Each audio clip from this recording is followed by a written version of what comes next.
Hello, everybody. It's Lenny Murphy here talking with the busiest man in market research, the renaissance man of the entire industry, Ben Smithee, CEO of the Smithee Group and Lux Intelligence. Ben, how the hell are you? Hey man, I'm doing really, really, really well. Thanks for having me, and good to see you as always, brother. Yeah, so we were chatting right before we hit record about all of the things that you're doing. We would take up the entire interview if we went back and detailed all of that. But if you follow Ben on social media or speak to him, you know that he has his fingers in more pies than anybody, including me, and that's saying something. Um, and plus, just look at the man. Just good looking, most eligible bachelor in Dallas, right? Wasn't that a few years ago? You're the most eligible bachelor in It Dallas. was, it was one of 10, one of 10. It One was of not 10. like the most. It was one of the 10 most. So I'm officially embarrassed and have a red face for the interview. So Very good. Good enough. Now that's an accomplishment in and of itself. I embarrassed Ben Smithee. That is a good thing. So, obviously, Ben and I've known each other for years, and it's fun to give you hell. It's been a while since we chatted. But today we're talking about Samplecon, and we're talking about the panel that you are moderating and also actively engaging in at Samplecon that's being sponsored by Virtual Incentives. So, tell me a little bit about that panel and the type of things you guys want to cover and what you hope to get out of it. yeah, man. So this panel, I think arguably I'm a little biased, but it should be one of the most important topics that most anybody in the industry is focusing on right now. And it deals with engagement. I think that as a global topic in marketing and business, engagement's everything right now. It's been that way. We went from content to this whole context, and then context to engagement, and engagement to experience in the marketing world.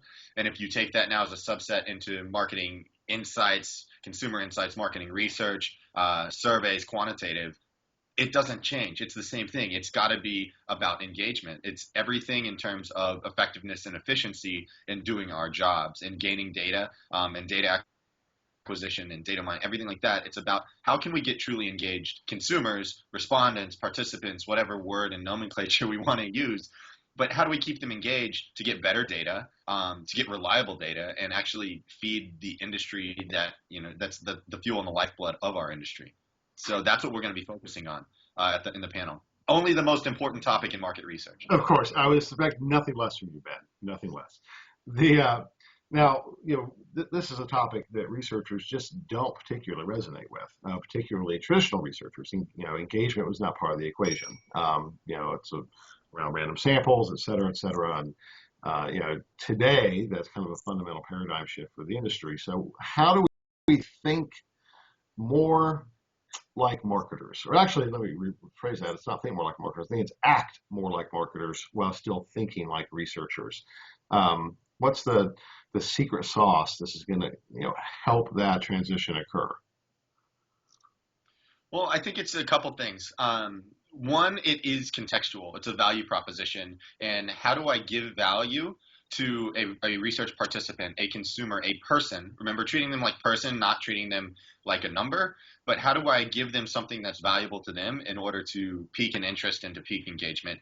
Second of all, how do I make sure that I glean context from that interaction? Because in the world of if I scroll on an Instagram and it's something older than 15, 20 minutes, it's irrelevant to me anymore. I'm not going to scroll through my timeline of Facebook unless it's the new Facebook Memories thing, but of something that's a year ago from now, right? That introduction really killed my example on that, by the way. But it's about relevancy, timeliness. It's about, what am I getting for what am I giving? And then if I'm getting the right thing, so that's the whole reason why virtual incentives is there. If I'm getting a actual relevant and valuable incentive to me, I'm more likely to give more likely to be more engaged, and more likely to be participatory.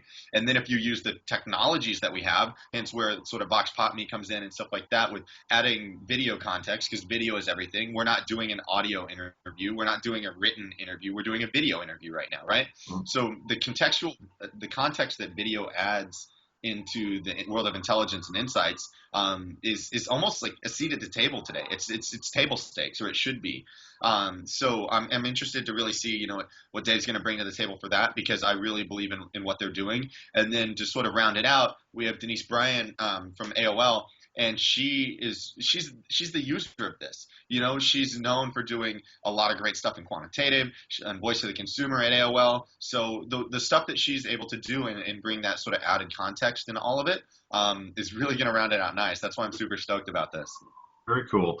So the you've straddled the line between qual and quant, and now in marketing and branding. So you've kind of gone full circle. Uh, and as you think about that evolution for you as a researcher to now arguably being a marketer, I think to a great extent, at least part of your job is also being a marketer.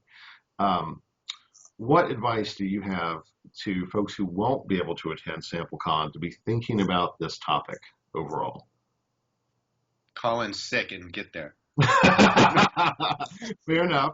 Fair enough. But other than that, so No, I mean, I think it is.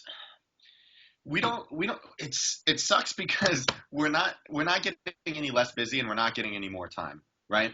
And so the deal is we can't think of things as in buckets. It's interesting because even in the nomenclature you used just then, it's like you went from researcher to strategist to marketer, right? But really, it's all this sort of space-time continuum right now, right? It's one linear model of, yes, I'm a marketer, but if I'm a marketer that doesn't understand research or insights or intelligence, I'm not a very good marketer. And if I'm a researcher that doesn't understand marketing, because analytics is being filtered real time back into the marketing decisions that are being made in an automated world, I'm not a very good researcher, right? So I think the thing is, if you're a marketer, be a better researcher. And if you're a researcher, learn how to be an effective marketer. And I think that, it seems sort of high level and it seems sort of, pie in the sky type stuff, but that's the truth. That's the number one thing you can do. If I'm a researcher today, if I'm in the insights and intelligence profession, the number one thing I can do to be a better researcher is learn how to be a really phenomenal freaking marketer. And if I'm in the marketing side of things, if I'm on the brand side, learn how to be a phenomenal data analyst. Learn how to understand what that really means, because that's the only way in sort of this continuum of the marketing world to be effective at your job. And really, to be completely honest and put a stake in the ground, it's the only way that you're going to be relevant.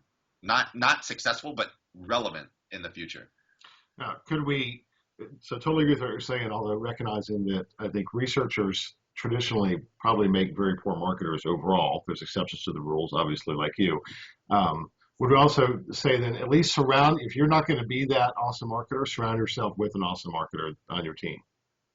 Yeah, and at least understand what it takes to be. You may not be the one executing the plans and stuff like that, but understand what a good marketing campaign consists of. Understand that if I am measuring, data analytics and audience measurement and all of these things, understand if I don't understand how unpublished content worked in Facebook ads, if I don't understand how Facebook ad targeting works, am I really going to be able to ask the right questions to inform my marketing team?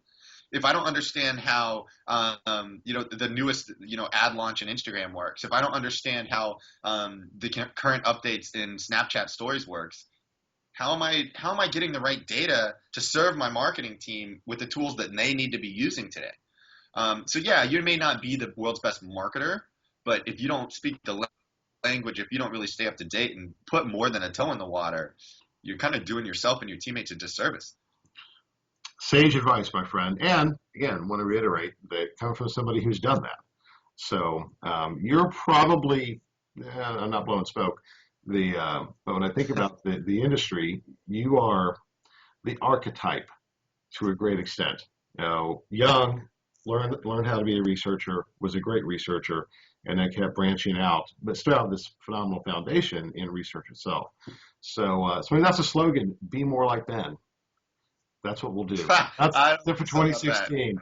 Be more like Ben. No, no. That sounds like a presidential run or something. And I want nothing to do with that. No, that's 2020, right? We'll talk about that in 2020. So I would expect nothing less from you, my friend. I will give you one absolute promise: I will tell you that will never happen. Never happen. All right, you heard it here. We'll see. We'll see. In this election cycle, who the hell knows? Lots of things no one thought would ever happen are happening. So never say never. I promise to keep this to 10 minutes, and you and I could BS for far longer if we wanted to. We won't subject everybody else to that, but I think it is going to be a phenomenal panel. Agree with your initial recommendation of get there. So Samplecon in New Orleans later on this month, and it's going to be lots of great stuff. Anything else that you want to impart to all of your admiring crowd while we're together? If you're talking about like my mom, that's then no, just hi mom. Outside of that, no, get there. Let me know that you watched this video, and I'll buy you a drink and we'll hang out. Okay. All right, you heard it there.